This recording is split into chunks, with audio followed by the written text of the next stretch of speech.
ప్రియులైన నా సాక్ష్యాన్ని వినబోతున్న ప్రతి విశ్వాసికి ప్రభు అయినటువంటి యేసుక్రీస్తు నామమున నా శుభవందనాలు తెలియజేస్తున్నాను. నా జన్మస్థలము పెదపాడు శివరు కేశవరాడుపాలెం, చిన్న కుగ్రామం.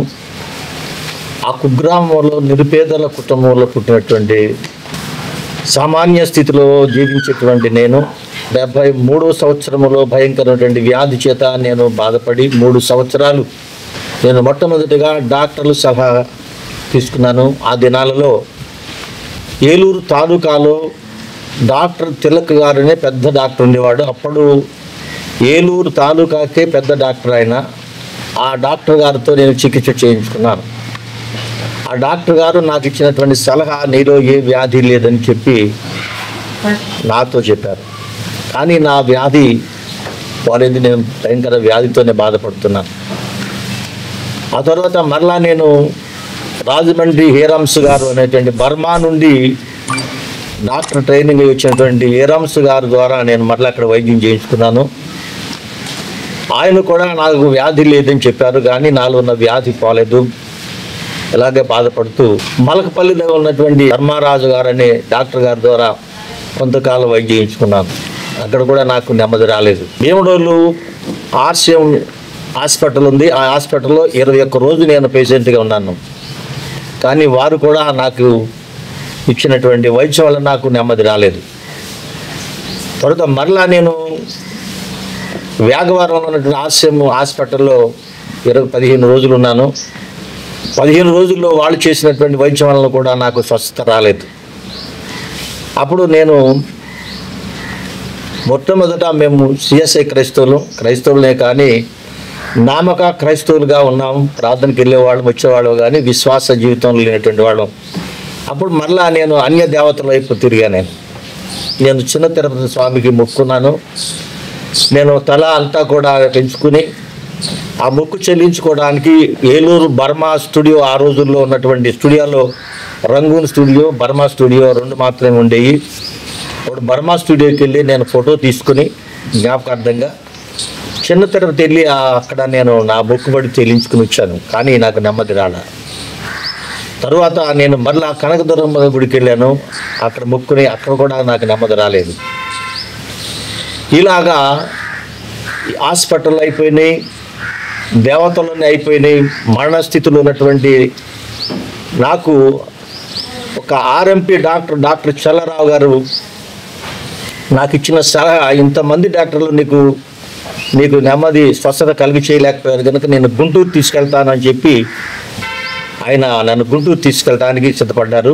అప్పుడు మాకు కొంచెం పొలం ఉంది. అది పండిన పంట నూర్చి వెళ్ళటానికి సిద్ధంగా ఉన్న దినాలలో కొప్పాక అనే గ్రామంలో చిన్న మీటింగ్ జరుగుతుంది. ఆ మీటింగ్ వెళ్తున్న సమయంలో మా గ్రామం నుండి కొంతమంది ప్రార్థనకు వెళ్తుంటే నన్ను కూడా అక్కడ తీసుకెళ్లారు. ఆ ప్రార్థనకు వెళ్ళాను. అప్పుడు చింతలపూడి దగ్గర ఉన్నటువంటి తోసెలక నుండి ఒక సిస్టర్ని తీసుకొచ్చారు అక్కడ మీటింగ్కి. ఆ మీటింగ్లో ఆమె ప్రార్థన చేస్తున్నప్పుడు నాకు ఒక భయంకరమైనటువంటి ఒక శక్తి నాలో నుంచి బయటకు వచ్చింది. 3 దినాలు అక్కడ నేను ఉన్నాను. ప్రజలందరూ భయపడిపోయారు. మీటింగ్ ముగించుకున్నాను. ఎవరి వల్ల, ఆమె వల్ల కూడా కాలేదు. ఇక అక్కడి నుంచి ఆమెతోనే తోసెలకి వెళ్ళి అక్కడ 3 రోజులు ఉన్నాను. ఆమె వల్ల కూడా కాలేదు. అప్పుడు మరలా ఇంటికి వచ్చి అప్పుడు ప్రార్థనకి పెదపాడులో 3 సంఘాలు ఉండేవి. పెదపాడు మండలం, అది ఆర్సిఎం, సిఎస్ఐ, సాల్వేషనరీ మాత్రమే ఉండేది. రెండోది ఫెలోషిప్ అనేది లేదు. ఆ రోజుల్లో బైబిల్ మిషన్ సాల్మాన్ రాజు అని కొత్తగా వచ్చి బైబిల్ మిషన్ పెట్టాడు. అప్పుడు తండోపతండాలుగా ఆ ప్రార్థనకు వెళ్ళినప్పుడు నన్ను కూడా అక్కడ తీసుకెళ్లారు. అక్కడ నేను ఇక ప్రార్థనలో ఏకీభవించాను. ఇది వ్యాధి కాదు, నన్ను ఒక మహాశక్తిని శోధిస్తుందని చెప్పి నేను నిర్ణయం తీసుకుని మెడిసిన్ అన్నీ కూడా తీసి ఇక వాడని చెప్పి బయట పారవేసేసాను. ఇక ప్రార్థనకు వెళ్ళాను. అక్కడ ప్రార్థనలో మోకాళ్ళ అనుభవంలో నేను ప్రార్థన అనుభవంలో ఉన్నాను. మా గృహంలో ఒక గదిని ఏర్పాటు చేసుకుని బైబిల్ మిషన్లో సన్నిధి గది అనేది ఒక ఆచారం వాళ్ళకుంటుంది. ఆ ప్రార్థన నేర్చుకున్నాను. నేను ఒక గదిని ఏర్పాటు చేసుకుని తలుపులను వేసుకుని ఇక ఏకంగా మోకాళ్ళ మీద ప్రార్థనలో నేను ప్రారంభించాను. 3 నెలలు ఆ ప్రార్థనలో ఉన్నాను. 3 నెలల తరువాత సాయంకాలం 4 గంటల సమయంలో అపోస్తలుడైన పౌలుకి సౌలుగా ఉన్నప్పుడు దమస్కు గేటు దగ్గర ఎలాంటి మహా తేజస్సులో కనిపించాడో అదే వెలుగు గది నిండా నిండిపోయింది. కొన్ని గంటలైంది నేను మోకాళ్ళ మీద కన్నులు మూసుకుని ప్రార్థనలో ఉన్నాను. ఆ వెలుగు గృహమంతా నిండిపోయింది. కన్ను తెరిచి చూసినప్పుడు ఏమీ లేదు. అప్పుడు దేవుని ఆత్మ నన్ను నింపబడి, పరిశుద్ధాత్మ చేత నింపబడి, అప్పుడు ప్రభు నాతో మాట్లాడడం ప్రారంభించాడు. అప్పటి నుంచి నేను ఇక సేవ చేయటం అనేది ప్రారంభించాను. అప్పుడు నేనే సంస్థలో లేను, సిఎస్ఐలో మాత్రమే ఉన్నాను. నేను ప్రతిరోజు ప్రార్థన ఏర్పాటు చేసేవాడిని. గ్రామ ప్రజలందరూ వచ్చేవాళ్ళు. ఒక డ్రమ్ కొనుక్కున్నాను. నేను లైట్ వెలిగించి డ్రమ్ము మోగిస్తుంటే ఆ రోజు నుంచి పరిశుద్ధాత్మ నన్ను ఎప్పుడైతే నన్ను ఆవరించిందో, ప్రభు నాతో ఎప్పుడు మాట్లాడాడో ఆ దినా నుండి నేను డ్రమ్ము కొట్టి ప్రార్థన ప్రారంభిస్తే చాలు దెయ్యాలు పరిగెత్తుకొచ్చాయి. అనేక మంది రోగులు చుట్టుపక్కల నుండి గ్రామాలన్నీ కూడా మరి ఆ గృహానికి రావడం జరిగేది. ఇలాగా 75వ సంవత్సరంలో ప్రభు 75వ సంవత్సరం ఏప్రిల్ 24వ తారీఖున నేను వ్యవసాయం చేసుకున్నటువంటి వృత్తి గలవాడిని. నేను చదువుకున్నవాడిని కాదు, 5వ క్లాస్ మాత్రమే నేను చదువుకున్నాను. అప్పుడు బైబిల్ కూడా నాకు అంత తెలియనటువంటి పరిస్థితి అది. కానీ నన్ను స్వస్థపరిచినందుకు నేను ఏకంగా ప్రార్థనలో ఆసక్తితో ఉండేవాడిని. నేను మరలా వ్యవసాయం చేయడానికి కర్ణ భుజాన్ని పెట్టుకొని నేను వెళ్తున్నప్పుడు ఒక పొలంలో వెళ్ళేసరికి ప్రభు సౌలుతో ఎలాగ మాట్లాడాడో, పౌలుతో ఎలాగ మాట్లాడాడో, నా కుమారుడా నిన్ను స్వస్థపరిచింది మరలా నీ వృత్తి చేసుకోవడానికి కాదు, నీవన్నీ కూడా విడిచిపెట్టి నా పరిచర్య చేయమని చెప్పినప్పుడు ఆ రోజే నేను ఆ ప్రభు స్వరాన్ని విని నేను చేసేటువంటి ఆ వృత్తికి విడిచిపెట్టి వెనక్కి తిరిగి ఆ రోజు మరలా సేవ ప్రారంభించాను. 75వ సంవత్సరం నుండి 82వ సంవత్సరం వరకు కూడా అలాగనే ఇండిపెండెంట్గా సేవ చేశాను. అనేక మంది ప్రజలు చుట్టుపక్కల గ్రామాలు వచ్చి అద్భుత కార్యాలు అక్కడ జరగడం జరిగింది. అక్కడి నుంచి నేను 2 సంవత్సరాలు నేను బైబిల్ కాలేజీలో ట్రైనింగ్ అయ్యాను. అక్కడి నుంచి సేవ ప్రారంభించాను. పెదపాడు పాలెం అంటే పెదపాడు శివారు కేశరుడిపాలెం మా స్వగ్రామం. ఆ గ్రామాన్ని విడిచి ప్రభు నన్ను పిలిచి పెదపాడు మండలం, పెదపాడు సెంట్రల్ ఇందిరా కాలనీలో నేను సేవ ప్రారంభించాను. 83 నుంచి ఇప్పటి వరకు అక్కడ సేవ చేస్తున్నాను. కానీ ఈ సేవలో నాకు చాలా అభ్యంతరాలు కలిగినాయి. నేను స్థలం కొని స్థలంలోనే గృహం ఉంది, ఆ గృహంలోనే చర్చి ఆరాధన ప్రారంభించాను. 4గురితో నేను ప్రారంభించాను. ఆ రోజు 4గురు విశ్వాసులు మాత్రమే నాతో ఉన్నారు. ఆ ఆరాధనలో నాకు వచ్చిన కానుక 4 రూపాయలు కూడా వేయలేని పరిస్థితి.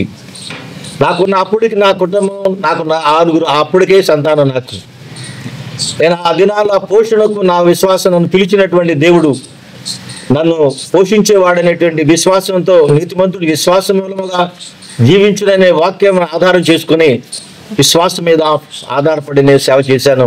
విజయవాడ నేను బైబిల్ కాలేజీకి వెళ్ళాలి. అప్పుడు నా పరిస్థితి ఆర్థికం, 6 బిడ్డలు, ఇంటి దగ్గర పోషణ, మా తల్లి మా తండ్రి వీళ్ళంతా ఉన్నారు.